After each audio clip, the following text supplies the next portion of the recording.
Bonjour à toutes et à tous, bienvenue, c'est Smart Impact, l'émission des entreprises à impact positif. Et voici le sommaire. Mon invité aujourd'hui, c'est Vincent Ballès, le directeur général France de Skyborn Renewables. Avec lui, on va parler des enjeux de la loi de transition énergétique et de ce parc éolien maritime qui se construit en ce moment au large de Fécamp. Notre débat, il sera consacré au tourisme et plus précisément au tourisme solidaire. Comment le définir? Est-ce un business de niche ou l'avenir du secteur? Réponse tout à l'heure. Et puis on va voyager aussi grâce à la rubrique Smart Ideas, mais grâce à nos papilles. On va déguster les paniers de fruits, légumes et épices de saison de Fresh Africa. Voilà, éolien, tourisme, alimentation, 3 univers, 30 minutes pour les décortiquer. C'est parti, c'est Smart Impact.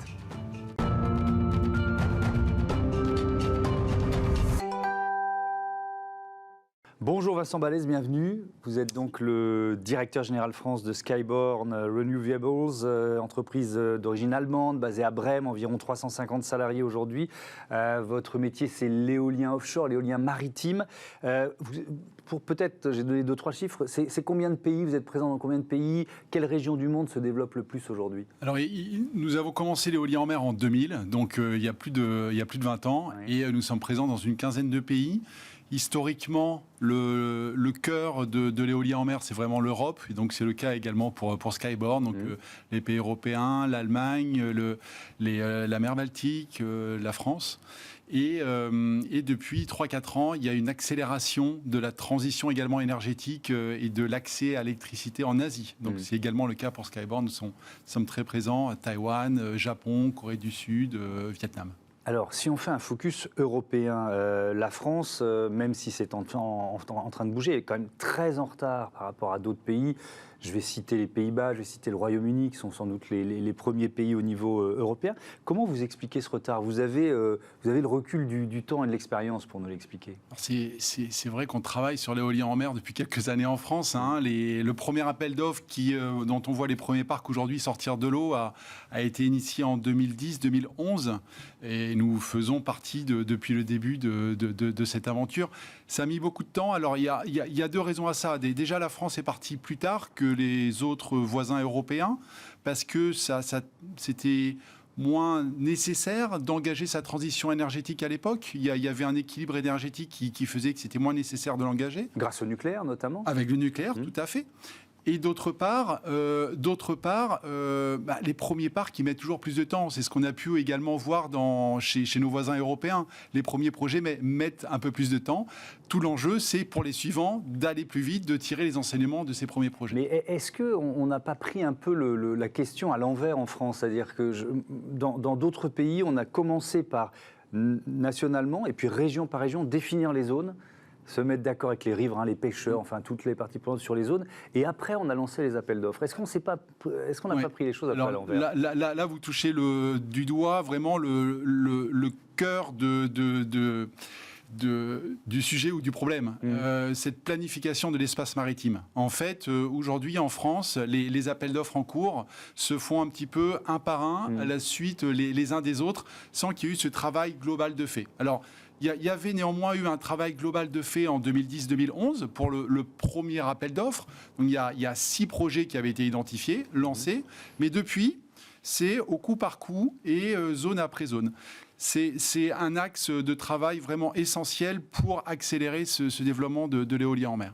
Si on regarde un peu le mix énergétique français, chiffre de 2021 que j'ai pu trouver, on est à 69% de nucléaire, 12% d'hydraulique, 7% de thermique fossile, 7% d'éolien, 3% de solaire, 2% de thermique renouvelable.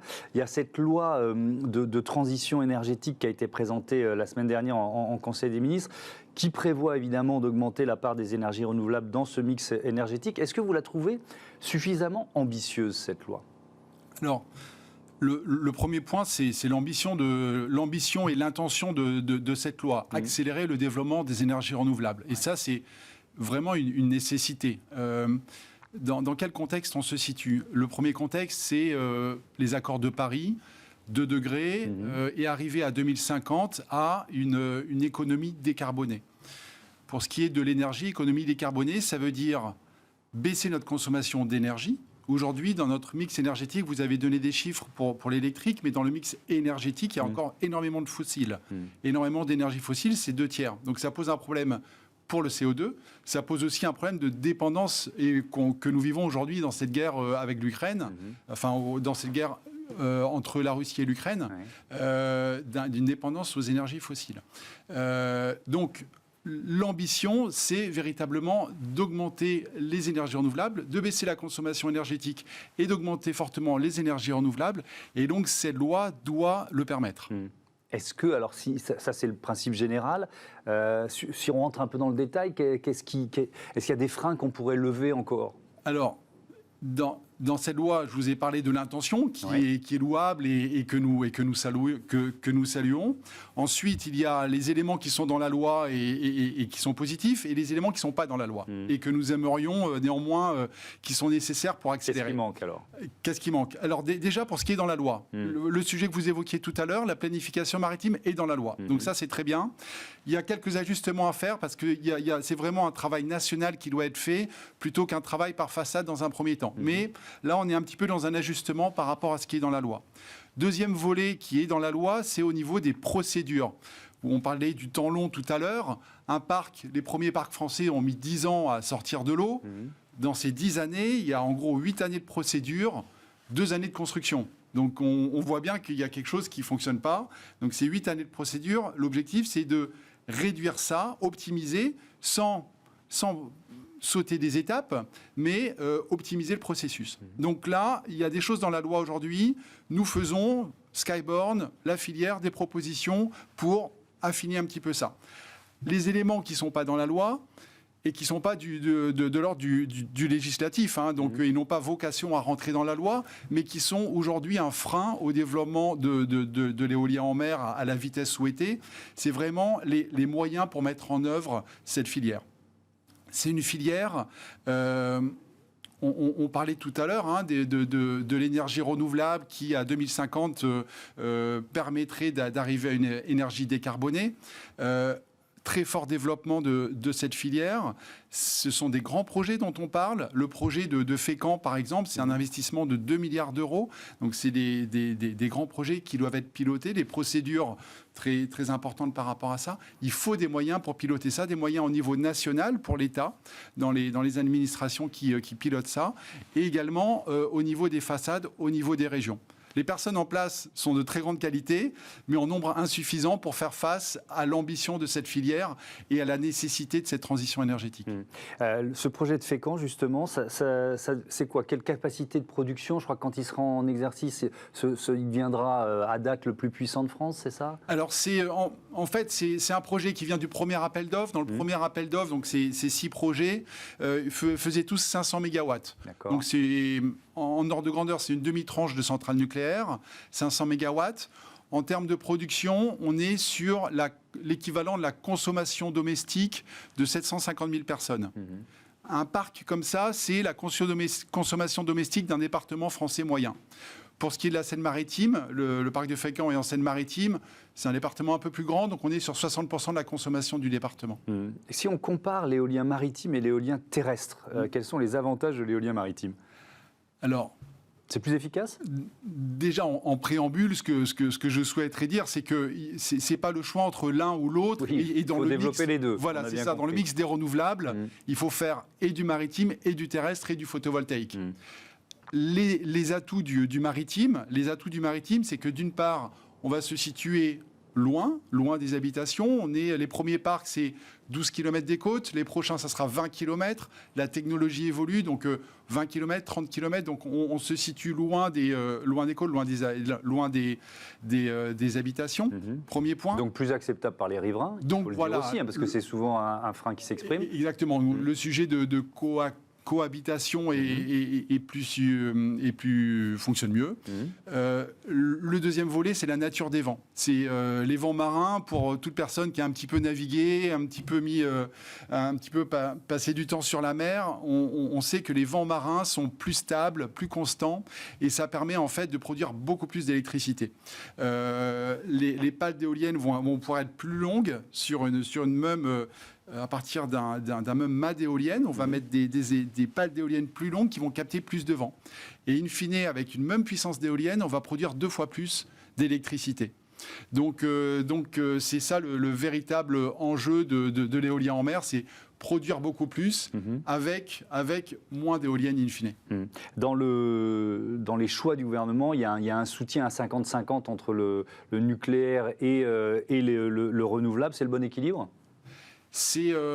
Alors, il y a plusieurs scénarios qui ont été développés par RTE. Dans sa projection, encore une fois, l'objectif, c'est 2050, zéro carbone dans notre production énergétique. Donc le 50-50... Il nous reste 30 secondes. Oui, d'accord. Le 50-50 répond à ça. Ce qui est important, c'est de pouvoir développer les deux, et du nucléaire et des renouvelables, parce que pour pas être... déséquilibré sur l'une ou sur l'autre. Merci beaucoup Vincent Ballès, à bientôt sur Bismart. On passe à notre débat consacré au tourisme responsable. Retrouvez le débat de Smart Impact avec Veolia.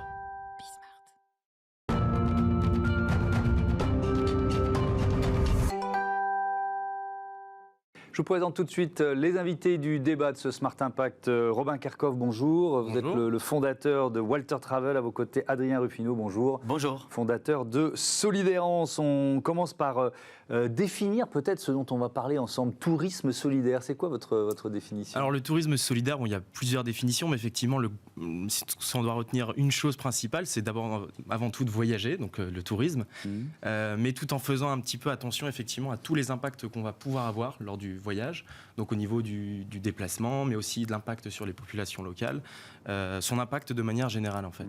Qu'est-ce qui vous frappe, vous ? Qu'est-ce qui vous rend cette définition, ce mot important, tourisme solidaire ? Pourquoi vous vous êtes lancé finalement ? Alors pour moi, le tourisme solidaire, d'abord, c'est accompagner justement les projets des territoires qu'on visite. C'est en ça que le voyageur se rend solidaire avec une communauté de gens qu'il va visiter. Et c'est en ça d'ailleurs que c'est important dans le tourisme solidaire de bien, pour mon sens en tout cas, de bien définir les hôtes, les territoires et les communautés qui vont recevoir les voyageurs. Et c'est dans le cadre de Solidérance un point crucial et super important. Ça veut dire que c'est pas forcément exact, c'est pas les mêmes valeurs, mais c'est pas la même réponse en fonction des pays ou même des régions dans lesquelles on va. Bien sûr, je crois que la définition de la solidarité, elle est très large. Chaque endroit ou chaque territoire ou chaque situation, environnement va nécessiter une solidarité différente. Et le tourisme a son action à mener là-dessus, mais on peut parler aussi de solidarité à Paris, sociale et autres, bien sûr. Bien sûr. Alors, on va présenter vos entreprises. Walter Travel, pour commencer, nouvel acteur, c'est tout jeune, c'est ça, du tourisme solidaire ? Quelques semaines d'existence, effectivement. C'est quoi, alors ? En fait, la mission de Walter, en fait, c'est de vous faire voyager, avant tout. Ça, déjà, j'aime bien. Partir en vacances, c'est un beau sujet, mais avec un impact assez fort sur le social, notamment. En fait, à la fin de vos vacances, je vais vous dire que grâce à votre budget location, on va pouvoir reloger durablement des personnes dans le besoin. Donc c'est quoi ? C'est utiliser un parc de résidences secondaires qui est quasi vide. Moi j'ai trouvé ces chiffres. 3 700 000 résidences secondaires en France, occupées en moyenne 40 nuits par an et 80% d'entre elles qui restent vides 9 semaines sur 10. J'ai été frappé de... Tout à fait, ce qui finalement, quand on réfléchit un peu, ça peut sembler logique, mais c'est quand même énorme. Quoi. Oui, ce sont des chiffres qui ont été publiés récemment par le Sénat, donc c'est un rapport assez sérieux. On est les champions du monde de la résidence secondaire, je l'ignorais aussi. On a 3,7 millions de résidences secondaires, vous venez de le dire, le taux le plus élevé au monde. Et au final... On pourrait croire que toutes les résidences secondaires sont occupées, mais non, 80% sont vides 9 semaines sur 10. Et donc, qu'est-ce que vous proposez comme service, en fait ? Alors, ce qu'on propose, justement, en face de ça, on a énormément de personnes qui, malheureusement, ont besoin urgent, vital de se loger. On pense notamment aux sans-abri, et le rapport de l'abbé Pierre nous le rappelle chaque année. Nous, on ne propose pas de loger directement à sans-abri, c'est pas ça. Notre solution, on propose justement de faire intervenir dans cette équation un intermédiaire de confiance, le touriste. Donc, faire du voyage. Profiter de ces logements sous-occupés pour l'occuper avec des touristes. Et grâce au budget location du touriste, alors on va pouvoir avoir un impact significatif sur la cause du logement. Donc en fait, au final, c'est un modèle un petit peu gagnant pour tout le monde. Le voyageur va voyager. Thomas, vous allez voyager. Vous allez partir en vacances et vous savez que votre budget location, il va servir à reloger une personne dans le besoin. Le propriétaire, lui aussi, il va aider à reloger une personne dans le besoin et il va bénéficier aussi de compensation. Alors il va déduire aussi fiscalement son don, donc il va avoir une compensation financière, et aussi on va on va l'aider dans tout un tas d'autres sujets, comme l'entretien de ses équipements électroménagers, sa piscine, son jardin, etc., au fur et à mesure de son engagement solidaire. Voilà. Oui, effectivement, on voit bien l'idée assez lumineuse, qui est facile à expliquer que vous avez eue. Adrien Ruffino, je voudrais que vous nous présentiez Solidérance. C'est une histoire de famille au départ. C'est une association créée par votre papa, c'est ça? Exactement. Solidérance, c'est d'abord une association créée par mon papa qui, quand il s'est retrouvé à la retraite, par amour pour l'Afrique, a souhaité partager cet amour-là et faire découvrir le Sénégal au travers de voyages solidaires, notamment en travaillant avec une association qui s'appelle Cocopelli, dans l'intention d'amener des semences et des graines et des arbres dans le petit village. Donc c'est parti de là.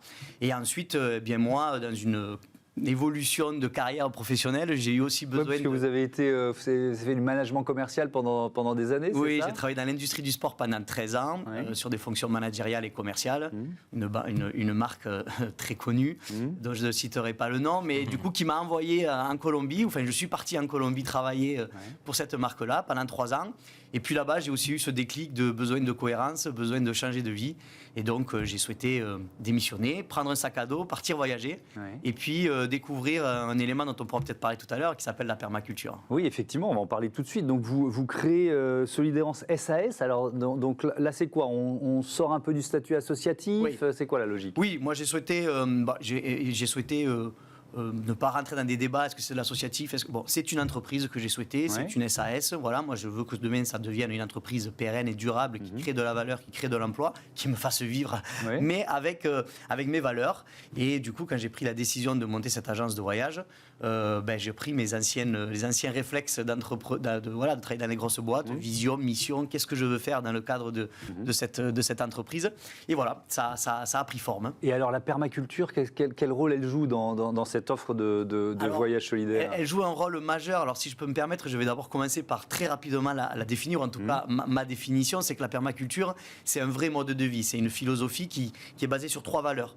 Qui propose de prendre soin de la terre, de prendre soin des gens et d'établir des limites pour une répartition équitable des ressources, et du temps ou autre. Et cette permaculture, en tout cas ces valeurs-là, s'appliquent sur 7 champs d'application qui assurent qu'une société fonctionne bien. Ça va de l'alimentation, évidemment, la terre, mais aussi l'habitat, les infrastructures et les outils qu'on utilise, la santé, l'éducation, la gouvernance et l'économie. Donc la permaculture, c'est 7 champs d'application et j'aime bien le rappeler parce que bien souvent... C'est presque un modèle de société. C'est un modèle de société, c'est pour ça qu'on parle de philosophie, de mode de vie. Et donc moi, sur ces bases-là, donc quand je suis parti voyager, j'ai expérimenté, j'ai fait des volontariats, j'ai passé le fameux cours certifié de permaculture au fin fond de la Patagonie chilienne, absolument incroyable. Et du coup, je me suis dit... moi, j'aimerais faire découvrir, ou j'aimerais voyager, ou faire voyager comme je suis en train de le faire, à travers des gens qui vivent sous ces formes-là, sous ces valeurs-là, qui prennent réellement soin de la terre et des gens. Et voilà, donc j'ai monté le projet, je suis retourné en Colombie, pays de cœur pour moi, parce que c'est là où j'ai vécu 3 ans, et je me suis dit, je veux faire découvrir ce pays, mais avec cette approche-là. Donc, c'est du tourisme, je dis même c'est du voyage, puisque le voyage c'est le partage, on n'est pas dans la consommation, on est dans le partage, aller vivre avec. Et donc j'ai monté ce slogan, voyageons chez celles et ceux qui prennent soin de la terre et des gens pour une vie durable et en paix. Donc on retrouve les valeurs de la permaculture, sans dire le mot parce qu'il est un peu trop utilisé à mon sens. Et donc voilà. Et donc j'ai choisi des hôtes qui répondent à ces critères. C'est intéressant parce que vos parcours, ils se ressemblent un peu. Robin Kerkhoff, vous étiez responsable financier là aussi dans un grand groupe. Il y a un moment où vous décidez de basculer, de changer de vie d'une certaine façon. Je pense comme toi, Adrien, et comme beaucoup de Français, on se questionne effectivement sur nos engagements personnels mais aussi professionnels. Et à un moment donné, il y a un déclic qui se fait. Moi, c'était il y a 4 ans.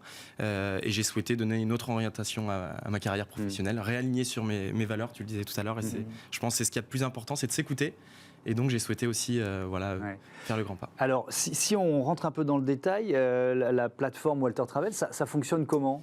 En fait, ça fonctionne comme une plateforme de location traditionnelle, mais à impact. Donc, on se rend sur la plateforme. Là, on a fait une version bêta-testeur avec une dizaine de propriétaires, avec des très belles destinations d'ailleurs. Je vous invite à consulter. La Guadeloupe, la Réunion, ou alors la mer, la montagne ici plus proche. Et puis, on voit les annonces, et puis on peut réserver, discuter avec l'hôte aussi, savoir quelles sont ses affinités, pourquoi est-ce qu'il s'engage sur la cause Walter. Est-ce que c'est pour la cause des sans-abri, des femmes victimes de violences conjugales, etc. Et entrer en contact, et c'est déjà un début du voyage en fait au travers de la plateforme. Ouais. Et il faut, alors j'aurais pu commencer par là, mais vous créez cette entreprise avec Denis Castin, qui est le cofondateur de l'association Toi à moi. Oui. Donc ça, on va dire, c'est toute la partie prise en charge de personnes sans domicile. Alors en fait, on est 2 associés, donc moi-même et mon frère Kola Kerkov, qui avons créé, donc cofondé, et on travaille aussi en partenariat avec l'association Toi à moi, donc Denis Castin, dont la mission est d'aider les sans-abri à changer de vie. Donc effectivement, les fonds sont à destination de son association. Donc Denis Castin, son modèle, c'est d'acheter des appartements, des logements, pour y reloger des sans-abri et les accompagner dans une vie meilleure, en fait, personnelle et à la fois professionnelle. Vous en êtes où du développement de Solidérance, Adrien Ruffino? Il y a les premiers clients sont partis en voyage, ça y est Oui, je suis content d'avoir eu la première cliente au mois d'avril, au mois de mai que j'ai reçu. J'étais en Colombie. Alors il faut savoir qu'en France, la réglementation pour être une agence de voyage, elle est assez compliquée en tout cas, mais c'est bon, je suis certifié, j'ai mon accréditation Atout France qui me permet légalement aujourd'hui de pouvoir commercialiser depuis le mois de mai. Donc voilà, j'ai eu ma première voyageuse au mois de mai. Je suis en recherche, évidemment. Je suis en phase de promotion, en phase de commercialisation de mon offre. L'offre, elle est montée, elle est présente. Et donc, du coup, je participe à des salons. Je suis allé au salon du tourisme à Paris. J'ai fait des belles rencontres. Voilà, l'intention, c'est ça. Je posais en titre la question de ce modèle, finalement, du tourisme solidaire, on pourrait dire tourisme éthique aussi. Pour l'instant, c'est un peu un business de niche. Est-ce que pour vous, c'est l'avenir du secteur ou est-ce que ça restera quand même un business de niche? Je commence avec vous. Je pense que dans tous les secteurs d'activité, en fait, on se questionne, on s'interroge, on voit bien qu'on arrivait à un système un peu à bout de souffle et qu'on doit se réinventer, notamment pour respecter mieux la nature, l'environnement, mais aussi les populations locales. Et ça fait écho aussi aux citoyens qui souhaitent consommer différemment. Donc je pense que, comme dans tous les secteurs, le tourisme aussi s'engage, prend cette voie-là. Donc ce sera, à mon sens, pas un marché de niche, mais bien un nouveau modèle. Un nouveau modèle, exactement, qui va devenir incontournable dans les années à venir. Et nous, on fait partie des premières solutions. Les grands groupes aussi s'interrogent. Donc nous, on en discute. Vous avez pour faire du tourisme d'affaires, en quelque sorte. Exactement. Donc soit au travers des grandes entreprises qui souhaitent nous confier les déplacements de leur cadre professionnel. Donc là, on est en discussion avec Bicorp, par exemple, qui souhaitent nous confier leurs déplacements pro. Mais aussi des hébergeurs professionnels. Donc il y a des grands noms qui souhaitent aussi s'engager vers un tourisme plus solidaire, plus éthique, et qu'on va pouvoir travailler avec eux sur ces sujets-là. Oui, pour que ça sorte du tourisme de niche, ça va dépendre de nous, consommateurs. Donc, voilà, est-ce qu'on veut continuer de voyager, mais pas sans que ça ait du sens, quoi. C'est un peu ça l'idée? Bien sûr. Alors moi, pour répondre à votre première question, ça doit l'être. C'est-à-dire que ça doit sortir de son effet de niche, ça doit être beaucoup plus massif, au même titre que tout à l'heure, on parlait des énergies renouvelables juste avant. Oui, ça doit être beaucoup plus massif. On doit retrouver des équilibres, évidemment, et ça passe par nous. De toute façon, toute forme de consommation et toute réponse après entrepreneuriale en face et autres technologies, ça passe par le consommateur. C'est nous, consommateurs, qui devons prendre conscience, et ça se passe. Il y a de plus en plus d'acteurs qui prennent ce genre d'initiative. Moi, aujourd'hui, je fais partie, juste pour le citer, d'une association qui s'appelle l'Association de tourisme équitable et solidaire. C'est un vrai label, au même titre qu'on peut avoir AB ou Déméter, mais là, on serait plutôt sur le Déméter que sur l'AB, en l'occurrence. Et donc, du coup, il y a de nombreuses initiatives, et depuis déjà quelques années, sur le voyage solidaire qui existe. Merci beaucoup, merci à tous les deux. Bon vent à vos entreprises respectives. On continue de voyager tout de suite dans ce Smart Impact, mais grâce à nos papilles gustatives.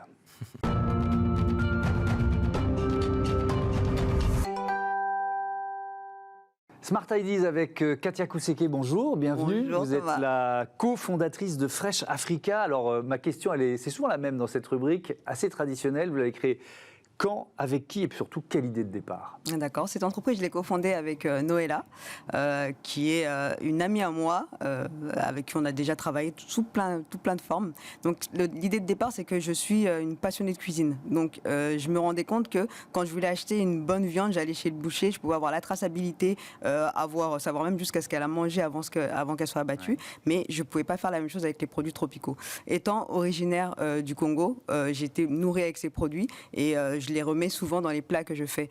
Donc j'ai commencé à chercher et en cherchant, je me suis rendu compte que je n'arrivais jamais à être en contact direct avec le producteur. Moi, je suis une enfant du pays, j'ai grandi des fois au village, j'allais en vacances au village, donc je me suis dit, je vais aller les chercher moi-même, les producteurs, on va aller les voir sur place et aller récupérer leurs produits, les acheter et revenir les vendre ici. D'accord, donc ça c'est vraiment le point de départ, sauf qu'après c'est pas si simple j'imagine. Non. Il a fallu lever quelques contraintes, quelques difficultés. Faut les trouver les producteurs, faut les convaincre, peut-être les aider. Comment vous avez fonctionné? Alors moi je pense pas qu'on les aide, on les autonomise, on les accompagne. Donc en fait, ce qu'on a fait c'est simple. Donc quand l'Afrique c'est assez simple. Hein. Vous avez une grande ville et vous avez des petits villages tout autour. Ouais. Donc c'est simple, c'est tout ce qu'on fait chaque année. On descend on choisit un pays, on y va. Et on va dans les villages, on va chercher des producteurs.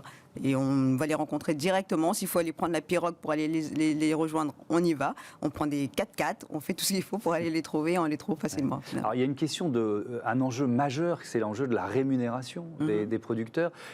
Comment vous faites pour mieux les rémunérer, pour qu'eux, ils trouvent leur compte? C'est simple, on ne discute pas les prix.